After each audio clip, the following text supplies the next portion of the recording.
Well, good morning and welcome to another edition of the Dynasty Dugout Show. Today is Wednesday, November the 6th. We are going to continue to talk about the Arizona Fall League, all my looks out there. Again, this is just a live look breakdown of what I saw, not really focused on the numbers, albeit some players have performed really well, but I really just want to focus in on the live look aspect, how players looked, how we can kind of take it moving forward. So that's what we're going to talk about. Yesterday, we talked about the Glendale Desert Dogs, very talented team full of pitching and hitting. Today, the Mesa Solar Sox, not quite the level of that team, but there are certainly some players to talk about.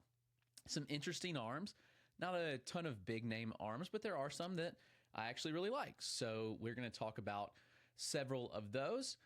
And then the hitters, where there are some more fun options.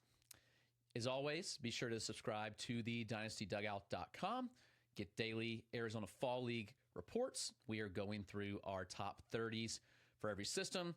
We are about halfway done with the Pirates system as recording this. That should be published tomorrow, Thursday, November the 7th. Top 30 Pirates prospects. A lot of intrigue in that system, so a lot to like there. But we're here to talk about Mesa, the Solar Sox, the AFL. Let's get to it. The pitching side, not a lot, as I mentioned, and there's some kind of interesting guys. The first one I want to mention is Samy Natera Jr. Now, Natera is one of the older pitchers, one of the older players in the league for that matter. He just turned 25 yesterday, so happy birthday, Sammy. He is a left-hander from the Los Angeles Angels system, 6'4", 225-pound frame. Looking at Natera, it's interesting. He has pitched extremely well in the Fall League. I know stats don't necessarily matter all that much, but in a hitter-friendly environment, he's tossed 10 innings. He's allowed just one earned run, 5 hits, 3 walks, and 13 strikeouts. Now, this follows up a season in which he didn't pitch all that much. He was hurt for a lot of the year. But in 2023, I actually thought Natera was a pretty interesting arm to know. You know, he spent the year in Tri-City, which is high A, and then spent some time in Double A as well to end the year. The results on the surface didn't look great, but Natera has some interesting stuff. Beck saw him yesterday, wrote him up. It's a high-riding fastball, sitting 92 to 94 miles an hour. He topped out at 96 in the game on Monday of this week. He has a really good slider. He throws that 81 to 83. It's got some sweeping action to it. You know, he's really devastating against left-handed batters with that pitch. Changeup, really good against righties as well. It's a low to mid-80s, 83 to 85 mile an hour pitch with good fading action. You know, you look at this pitcher in Samy Natera, and this is exactly what we need to see from an arm like this. Miss significant time, comes back, and all of a sudden, he looks like the guy that I once thought he could be at least. And it's like, okay, maybe there's some intrigue here with Natera. It's a deeper league name. Again, he's a 25-year-old pitching prospect. I tend to not look as much at age with pitching prospects, but I do think that this is a pretty intriguing pitcher and one that you should keep an eye on. The next guy is a Chicago Cubs pitcher, and that's Luis Rujano. That's spelled Rujano. Rujano is another guy that, you know, he's a bigger frame, 6'4", 200-pound, right-handed pitcher. So he's got the frame. He's 21 years old, so kind of the opposite end of the spectrum as from Natera, at least. He spent the year in Myrtle Beach, which is single A for the Chicago Cubs. The results, not necessarily that good. You know, he made 7 starts, pitched in 20 games, 53 innings, so it's not like he's thrown a ton of innings. It's kind of a low mileage arm. He was a former 13th rounder in the 2022 draft from Sunshine Elite Academy. That's in Florida, so prep guy. I look at Luis Rujano, and I'm actually kind of interested in what he brings to the table. You know, he's had a pretty good fall league so far. He's had a 3.86 ERA. Again, I told you stats don't matter all that much. Just giving you the context of what he's done. He's thrown 7 innings, allowed 4 hits, 5 walks, and 11 strikeouts. Now, Rujano does have some pretty interesting whiff stuff. He can get you with a couple different pitches. I look at the arsenal. When I saw him, I came away pretty impressed. He shows a good slider, good fastball. He'll mix a changeup on occasion. So as I watch Rujano, I think that he's someone that's not talked about enough. And when I did my Cubs top 30, I probably didn't give him the respect that he deserves, just given the fact that I didn't really dig in all that deep on him, given the fact of what we saw in Myrtle Beach. I actually did see him pitch early in the year, too, when I spent a week in Myrtle Beach. But that slider, long sweeping action, it's a good pitch. I think there's certainly some intrigue there with the slider. I think the fastball is a pitch that can play. He gives it a little running action, especially running away from left-handed hitters. He can locate it up well as in the zone, which is an encouraging sign. I don't know. I think that Rujano is certainly somebody to watch. I think that he could be an arm that, flies under the radar. I'm not saying that he's going to pop off and be a stud by any means, but I do think he's an interesting arm to watch. Now, the pitchers here, certainly not as exciting, but let's talk about the hitters because they do have some more exciting guys. Starting with the catcher, Moises Ballesteros. Obviously, Mo Baller can hit. There's no denying that. Mo Baller's a hitter. He's a professional hitter. He makes a ton of contact. He has at every point in his career, and he's got some pop too. Now, you look at the frame, it's interesting. I know there's been a lot of talk about that. He is extremely well built, especially lower half. He's shorter, listed 5'8", probably accurate. 5'7", 5'8" is what I'd give him as someone that's 5'8", 5'9" myself. Ballesteros can hit. Can he catch is the question. He's allowed a lot of stolen bases out there this year. I've got a couple pop times on him around the 2.0 range, which is fine. I mean, again, we're talking about a fairly young guy. He is 20 years old. He'll turn 21 later this week. So you may be listening to this, and he might already be 21. But he's a thick, short build. It's not going to work at first base. And he would be the shortest first baseman in MLB history, at least in the modern era. No clue what the first basemen were like way back in the day. But I wonder if he might be a DH type bat. A lot of pressure on that. You hope that he can catch enough where he keeps eligibility for fantasy purposes. But Ballesteros can hit. No denying that. Saw him show some big juice. Saw him show the ability to hit the ball to all fields, make a lot of contact. He's walked as much as he struck out in the AFL, running really good contact rates, showing decent exit velocities. So kind of checking those boxes. But again, I really wonder if he'll catch long term. I think that's the question, the $1 million question. You just hope that he can be a backup catcher that hits enough to play DH every other day of the week. So Ballesteros, nothing new on him. That's kind of everything you expected to see from him. Xavier Isaac's one that I've seen a lot dating back to after his draft year. I saw him when he was in single A with Charleston. Saw him a ton this year with Bowling Green, and seeing him again this year in the fall league. Now, it's interesting because Isaac is working in the outfield some. It's really interesting to watch. He's athletic. There's no denying that. I think that I had reported the body was much better. I think Bowling Green was actually in Greenville the second week or the first full week of the season. His body's really good. He's probably 6'4". He is very athletic. He moves well. He hits for power. He checks all the boxes of kind of what you want to see, especially from a guy who had questions coming out of high school. Would the frame work? And, now looking at him, his athleticism's there. He's not a fast runner, but he's an average runner. Working out in right field, I don't see it. It didn't look great. He's a first baseman, most likely. The bat's interesting. He showed some major struggles after the injury, wrist injury in the middle of the year. He went to AA. He struck out way too much.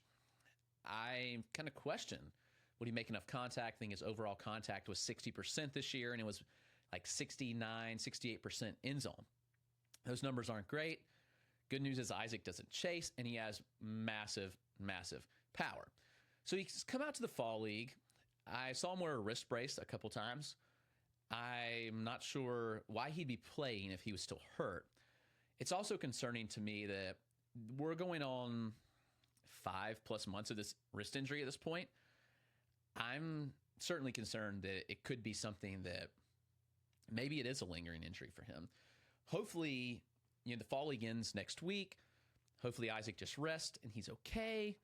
But I'd be lying to you if I said I wasn't concerned by him still having a brace on. Isaac has shown major contact questions again in the AFL. He's made contact on 45% of the pitches that he swung at. That's a major issue, especially considering how the quality of pitching is. And he struck out in over 40% of plate appearances in the fall league. Now, if he's not healthy, this makes a lot more sense. It would make a ton of sense if the wrist is still hurt. But the power numbers are there. So that's the weird thing to me. The power numbers were there in the regular season after the injury, and they're still there right now in the AFL. He's hit a ball up to 116. He's ran several over 110. It's exactly what we saw from him during the 2024 regular season, even after that wrist injury. I don't know. I'm at a bit of a loss with Isaac right now. It's become a weird profile, and I think you have to really question the contact at this point. I mentioned in the Dugout Discord, I wouldn't fault anybody for taking Josue Briseño over him. Both are first basemen. Both have those big builds. Briseño's looked much better at the plate. And seeing Isaac a lot, obviously the power's a lot of fun, but just the contact, the inconsistencies with contact have not been there. Now, on the flip side, this guy does make a ton of contact. Another first baseman on this team, Nick Kurtz, who joined the team late. Kurtz is a hitter. Now, Kurtz's quality of contact was inconsistent in my looks last week. He rolled over some balls, but he also hit a mammoth Hoppo Field home run, which was a ton of fun to see. Kurtz is interesting. You go sit on the open side and look at his swing. It's an interesting leg kick. He kind of like bends at his hip. He doesn't really like bend his knee for a leg kick. He kind of like uses his hip and like just lifts the leg without, I don't know, it's bizarre. Just go watch the video and you'll kind of see what I'm talking about. Kurtz is a professional hitter, though. One of the better, underlying data guys from the college ranks in 2024 draft. We're talking high-end contact rates, like up there with Bazama and Weatherholt. Chase rates right there with them. And we're looking at power numbers that are reminiscent of like the Jack Caglions, the best power hitters in the class. So when you combine all that, Kurtz is a hitter. No denying that. He's hit well in the fall league. Should be no surprise. He's shown good plate discipline. Again, no surprise there. He's a big frame. He's got a good swing. He just drives the barrel to the ball. He does a lot of things extremely well. I think I would take Kurtz number 3 in FYPD. I think you could argue for him similar to Weatherholt, just where kind of my thoughts are at this point. Kurtz had a dominant pro debut. He made it to Double-A. 12 games he got hurt. Injuries have kind of been the story of Kurtz's career at this point. So I think you have to kind of factor that in with Nick Kurtz, but it's a really fun profile for sure. Another guy in this infield who I really like a lot is Jonathon Long, Cubs third baseman. He had a really good year, really kind of underrated. He's kind of picked up some more steam throughout the offseason. But Jonathon Long, he did some really good things in my looks. His swing gets a little long at times, kind of fitting for his last name. But when he makes contact, he does damage. Now, Long's data this year, really, really solid. When you look at this profile, it's one that he's not going to like stand out in a huge way as far as, like contact, but he made enough contact and he hits the ball hard enough where I think there's some intrigue here. The contact rates in the AFL have been very kind of reminiscent of the hitter that he was throughout the minors. And we're talking about a third baseman who jumped from high to Double-A, split time pretty equally between both in the regular season, hit 17 home runs, he had 21 doubles, and he hit 283 with a near 400 OBP. Long's contact rates, as I mentioned, kind of looking at those, they're decent. He pulls the ball at kind of a lower rate than you'd like to see. If that improves and he gets the ball in the air more, this could be a 25 home run bat. I mean, we're looking at a 105 mile an hour, 9th percentile EV during the regular season. Those are good marks. He hit the ball hard in my looks as well. Now, Long also showed a little bit of swing and miss. He has struck out 17 times so far in 70 trips to the plate, so 24% strikeout rate in the AFL, kind of higher than you want to see. But I do think the contact rates are right there with what we've seen. So Long is somebody that I'm investing in. I think he's still kind of undervalued a bit. And he's somebody that you can probably, get for cheap and return value. He probably starts the year in double, jumps to AAA. Again, he will turn 23 before next season. But the 9th rounder from California State University, or Long Beach, I guess, he's somebody that I'm looking to invest in. Really good player. Really good hitter at that. Now, this guy, Denzel Clarke, athlete. That's what he is. He's an athlete. Now, in the field, Denzel made incredible plays. Very good reads in center field, good jumps. He tracked down balls that you wouldn't expect most people to get to. Just looks very natural in center field. Love to see that. He's also hitting the ball extremely well. His stance is interesting. It looks highly uncomfortable at the plate. He's kind of in a squat position. He leans back, like his spine's kind of arched back a little bit. It looks uncomfortable to me, but Clarke makes it work. He has made decent contact. His contact rates actually improved throughout the regular season. It was kind of a scary range to begin the year. He was running a contact rate around 64% for the first 2 months. And then after that, kind of set around 74%. So obviously you like to see that. He has hit well for Mesa this fall. Has a 500 OBP. He's taking his walks. He's limiting the strikeouts. He's making enough contact, which I think is encouraging. It's always going to be a guy that's certainly hit tool lags behind, but I do think the performance and the other tools can outweigh that because you are looking at really good center fielder, good speed, and good power. Now, I also saw some non-competitive at-bats from Clarke where he just looked exhausted. I mean, we're talking he had a full year, 116 games in AA, and he got sent to the Fall League. A lot of guys are tired out here. And he had some at-bats where, especially, there was a game that I set at Mesa where it was a near 4-hour game. And towards the end of that game, he looked checked out, as did a lot of guys. So couldn't fault him for that. Obviously, you want to see, a guy like any guy that's in the AFL or just playing the game at a professional level give 100% every time up, every play. But it just is what it is. So Clarke is pushing towards my top 100. Athlete, makes enough contact. Like, this is not like a Henry Bolt situation where he doesn't make enough contact at all and he strikes out way too much. Clarke's a player. I think that he is legit. Let's round it out with maybe the best hitter in the Fall League, and that's Tre Morgan. Now, I've seen Tre Morgan a good bit, dating back to his days at LSU, then in Single A with Charleston, and then in High A with Bowling Green, and now in the Fall League. Morgan is the best hitter in the AFL. No question in my mind. Now, does that mean that he's a huge power bat? Does that mean he's a huge fantasy asset? No. But Morgan is going to put the bat on the ball every single time he gets to the plate. He rarely strikes out. I mean, during the 2024 regular season, he walked as much as he struck out. That was 48 times each. That's a pretty impressive mark when you're walking as much as you strike out, and it's just a 10.9% strikeout rate. Contact rates, really good with Tre Morgan. He's a guy that he's not going to try to do too much of the plate. He's going to take his pitches. He's going to hit it where it's pitched, and he's going to do damage to all fields, whether it's slapping it out the opposite way to left, whether it's putting it on the ground into a gap. Morgan does it all. He checks all the boxes you want to see from a professional hitter. He has one of the best two-strike approaches that you'll see. He gets really wide. He chokes up about 4 inches on the bat, it seems, and he's just going to put the barrel on the ball no matter the outcome. He is not going to strike out. That's exactly what we've seen. He has 8 doubles in the AFL, a triple, and a home run. What I think's impressed me the most, we know Morgan's a great fielding first baseman, but Morgan has played a tremendous left field. I saw a lot of balls hit to Tre Morgan in left. There was only one that he really missed, and it was a sliding attempt that he just missed, ended up kind of bouncing by off the wall. I think it ended up being a triple.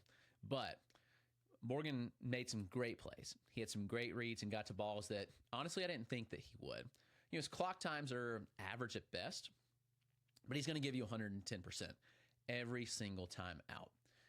I think Tre Morgan is probably a 10 to 12 home run bat.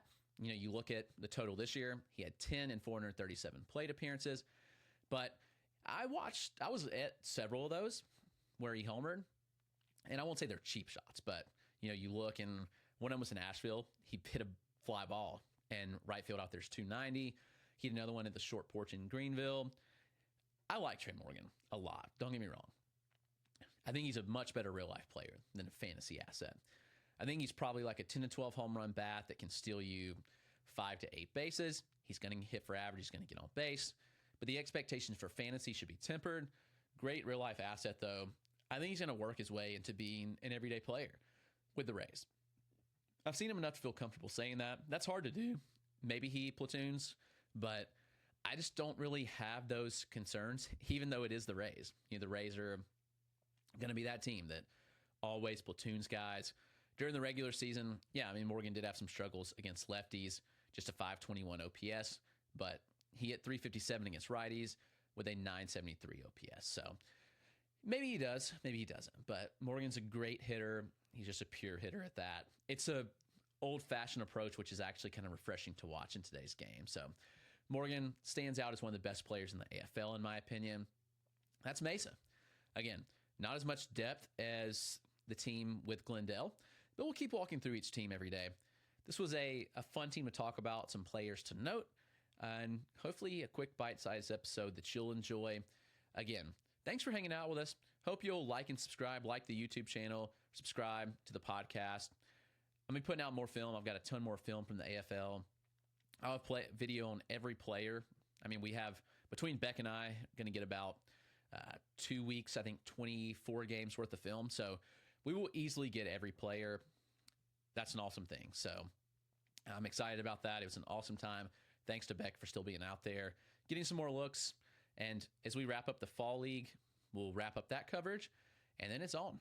We will continue the team-by-team top 30s, which we're grinding on. I think we've got 10 of those done so far. Pirates are up next. It's going to be a good ride this offseason. Thanks for subscribing. Thanks for hanging out with us. Hope you all have a wonderful day.